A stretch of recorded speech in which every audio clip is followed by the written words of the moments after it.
My name is Fred Yamunga of Integrated Business Services, and I'm presenting this webinar on behalf of eTraining.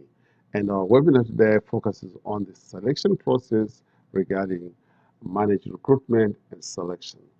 And to take us off today, we start looking at the selection. Choose the right pieces, choose the right people. So one of the things people would look at and say, their application read well, they interviewed brilliantly, but do they want to quit after 6 weeks? What does this mean? Some people's applications are very well, their resumes are beautifully written, they do very well in the interview. But the question that still hangs over, how long will they last? Will they stay on the job? So it's difficult to determine that. Hence, having a comprehensive selection process that determines to help you focus on determine whether that person will stay, the person is training, or whether the person will accept the offer.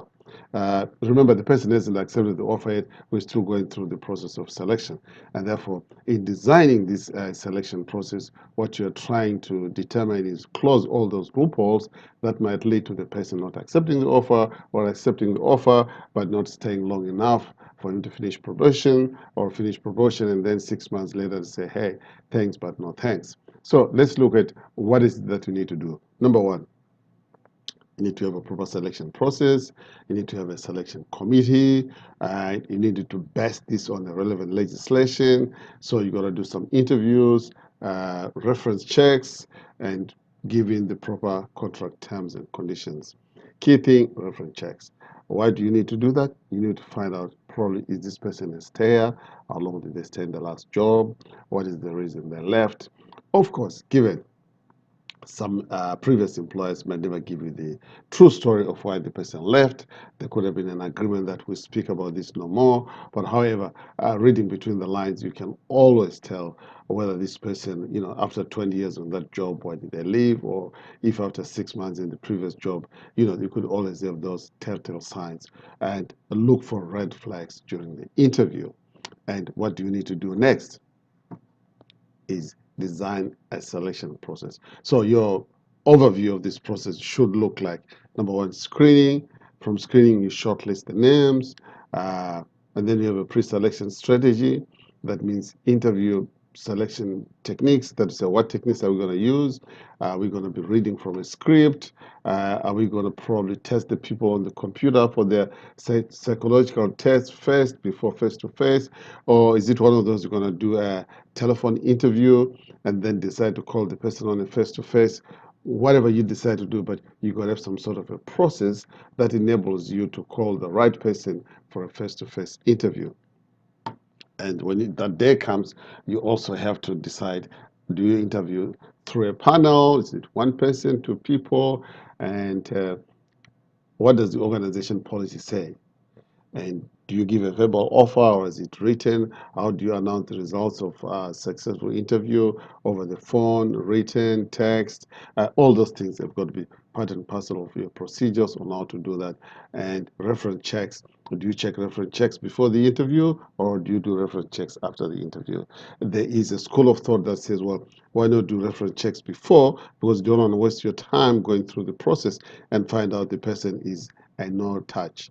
Well, again, what does the law say? Does the law allow you to reference the person before the interview, or that person has to give you the go ahead to check those references after the interview?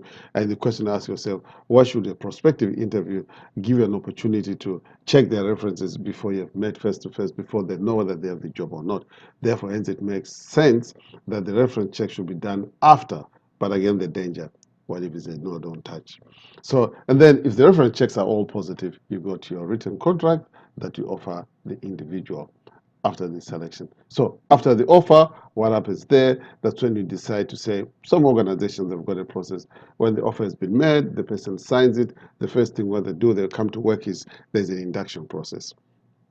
That induction is they're told about the organization, what it does, what it stands for, and all those things that they need to do. So some organizations, again, before they advertise the job, they probably draw up a job interview process, a job description, they shortlist the procedure, they put an advert, they design the key selection criteria, so that when they read all those applications that come through, they can just look for the key selection criteria. And they can, have a checklist, yes, no, which enables them to decide whom to call. So in designing procedures, you need to say, what is your selection technique?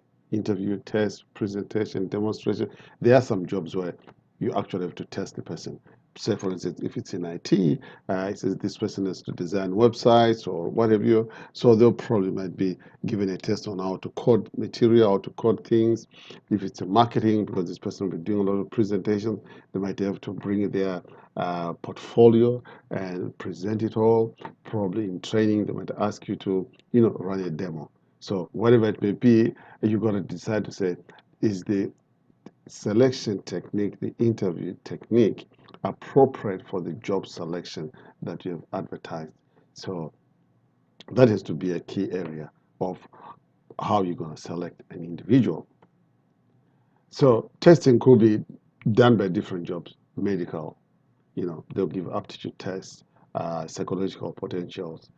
If it's to do anything with apprenticeship, technical work, or engineering. So the testing there could be very hands-on. Computer literacy might be required, maybe laboratory technician.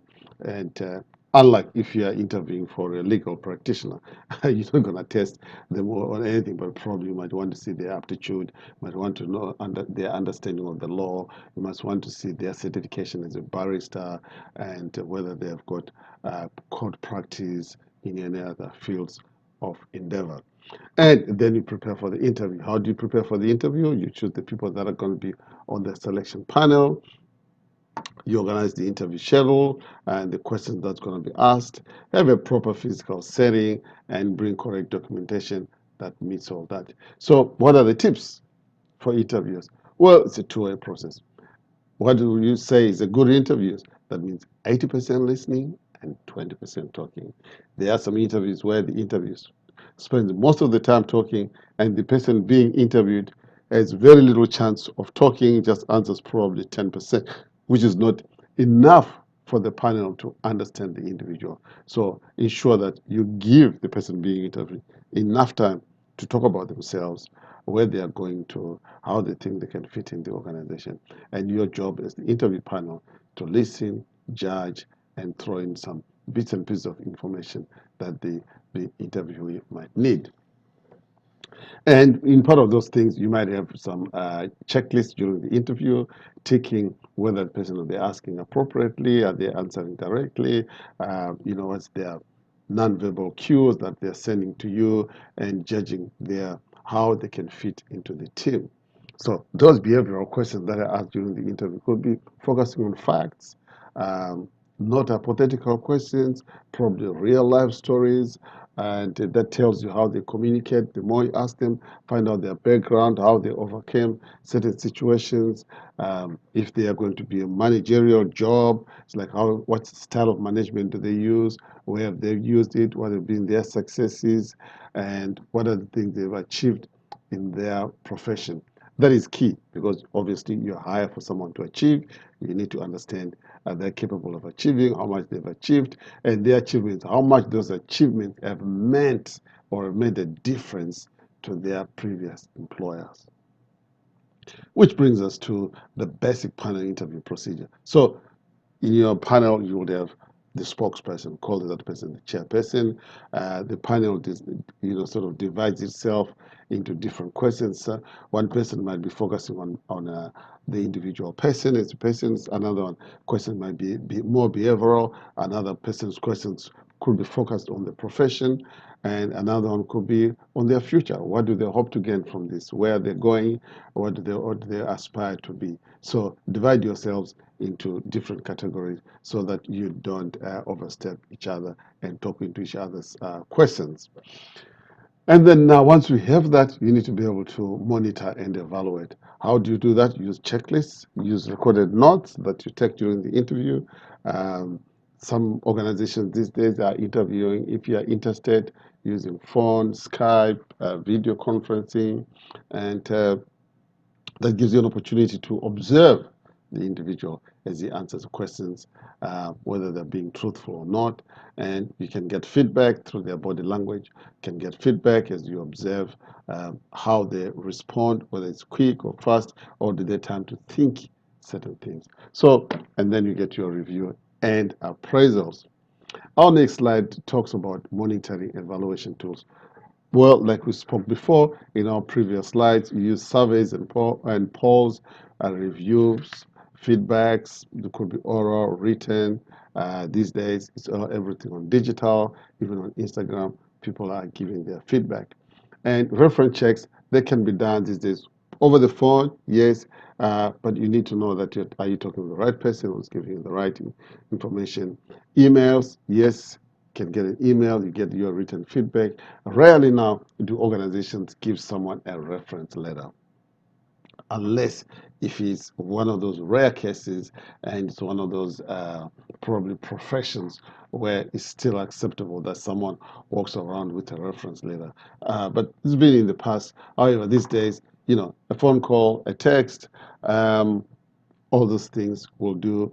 And probably now with the advent of LinkedIn, most people's references are on LinkedIn. They put where they've worked and they've got all their reference information in there where people write that they've worked with them. 360-degree feedback is now can be done on LinkedIn, and check their profiles and to verify that they've worked in those places and for the number of years. It's difficult to lie on a LinkedIn because there are always people that say, well, he never did or he did, which takes us to the contracts. So after being successful in an interview, you offer the person a contract. What does the contract say? It talks about uh, their job, what the expected salary, what the expected KPIs, commencement date, leave days, all those relevant things that an individual needs to know about their future job. This enables them to look at it and say, well, should I sign on the dotted line or not? Do I agree to the terms that are being given me? And with the probational period, you sure there's a probational period there. The other one is 3 months, and for both the employer and the employee. Having said that, then you take it to making sure that your contract that you're giving to the future prospective employee matches with the relevant legislation. That is according to Fair Act, that the leave days and the work and the salaries and all those conditions are aligned with the country's legislation. So there you are, you've hired your individual, you've offered the contract, they've signed on the dotted line. The next thing is now they're coming on the first day of the job. Where do they go from there? So in our next webinar, we're going to be talking about what happens when the new employee comes through the door and says, here I am to start on my job, new job. Thanks for listening. Go back onto this webinar, reread, listen, and look at how to design a job spec. Thanks for listening. Hope to catch you in our next webinar.